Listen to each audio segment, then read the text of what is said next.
Welcome back to The Explainer. So if you're a focused learner trying to make sense of this massive wave of layoffs hitting us in 2025, well, you're in exactly the right place. We're skipping right past those clickbait headlines today to uncover what is actually happening out there in the labor market. Grab your digital notepad or, a regular one, because we're going to dive straight into the hard data, break down the corporate psychology, and figure out, are the robots actually taking our jobs?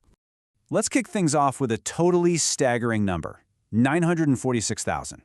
Between January and September of 2025 alone, we've seen over 946,000 announced job cuts across the economy.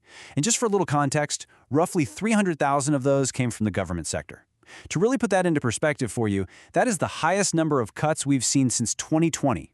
I mean, we are looking at a massive structural shift in the workforce right now. Okay, let's dive into this. When we take those numbers and measure them against the exact same time period last year, we're looking at a frankly terrifying 55% increase in job cuts.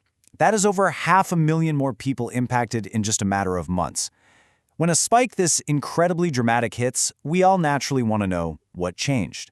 What is the new variable throwing off the whole economy? Which brings us to the question on literally everyone's mind right now. The biggest assumption floating around out there. Is AI to blame? I mean, with generative AI suddenly entering the chat over the last few years and completely upending the business equation, it makes total sense to wonder, right? Is a single computer program suddenly replacing 10,000 employees at a time? Because you better believe investors and corporate boards are constantly grilling management teams about how they're using AI to slash costs. To really understand the corporate response here, we've got to look at the pressure cooker at the very top. Wall Street has been hyping generative AI nonstop, and executives are absolutely feeling the heat. In fact, the data reveals something wild. 79% of U.S. CEOs said they feared they could lose their own jobs within 2 years if they didn't deliver measurable AI-driven business gains. Think about that for a second. The leaders of these massive corporations are operating under an immense financial threat.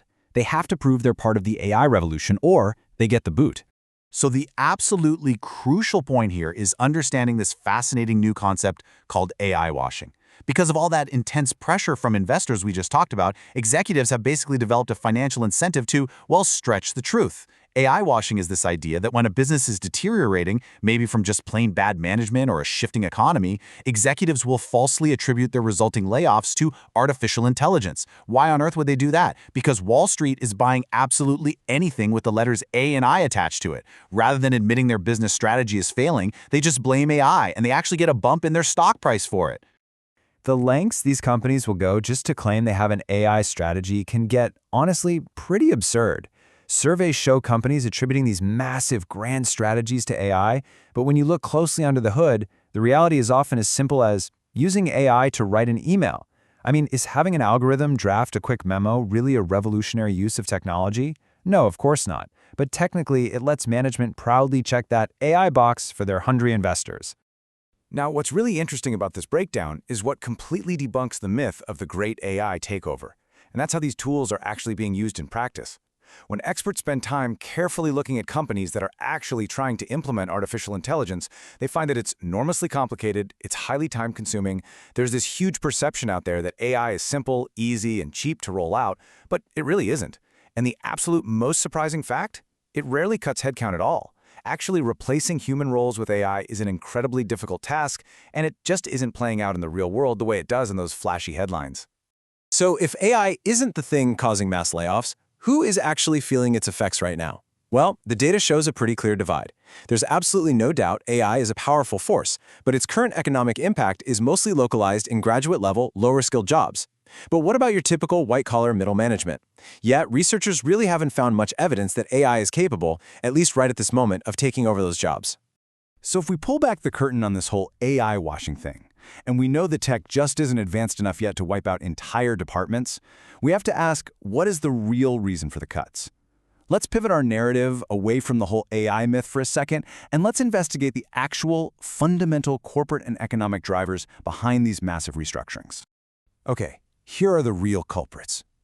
Over the last few years, big corporations basically became fat. They hired aggressively during the boom times and built up massive corporate bloat.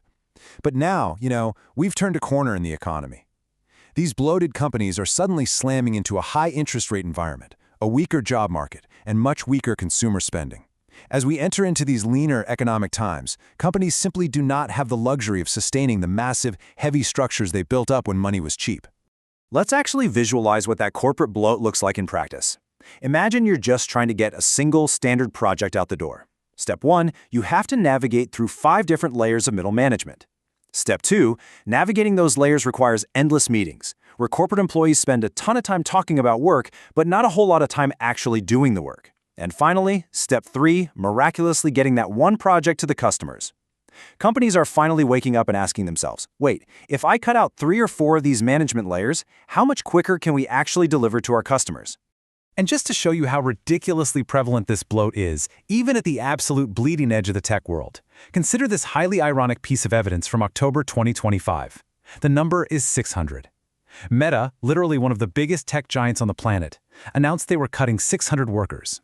But here is the punchline, guys. Meta didn't cut those workers because of AI. No, they cut 600 workers from their AI unit. Why? Because the AI unit itself had gotten totally bloated. They had just hired way too many people.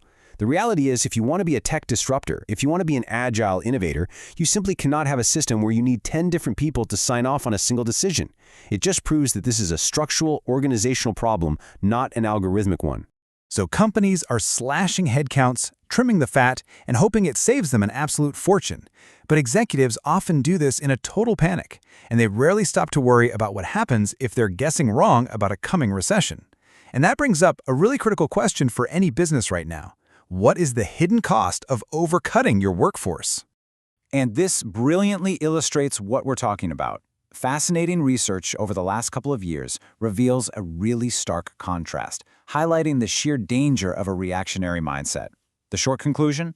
The longer a company can resist a layoff, the better its financial performance is actually likely to be over the long haul. On the flip side, companies that just rush to cut headcount end up facing hidden rebound costs that can absolutely drag down their operations. Let's break down exactly why overcutting completely backfires. Let's call it the rebound penalty. First off, these aggressive cuts rarely save as much money as executives actually think they will. But the real damage? That happens on the rebound. When the economy stabilizes and you suddenly need talent again, think of all the time lost bringing new people in. It is incredibly expensive to get them settled, get them trained up. Not to mention, massive layoffs cause huge, lingering workplace disruption for the people who stayed. You end up spending enormous energy just trying to turn things around and stabilize your own office. Which brings us to our final takeaway for today's explainer. There is this great, dramatic story out there right now about the coming revolution of AI wiping out all of our jobs. It's a narrative that makes for incredible, clicky headlines. And as we've seen, it provides very convenient cover for nervous CEOs trying to boost their stock prices through AI washing. But my advice to you, be skeptical of that AI revolution. Demand harder evidence before you buy into the panic. The truth is much more grounded. It's about bloated management layers, high interest rates, and companies desperately trying to correct their past hiring binges. So the next time you see a massive layoff blamed on a computer, ask yourself, are the robots really taking over, or is the CEO just trying to save their own job? Keep questioning the narrative, stay focused, and I'll see you in the next explainer.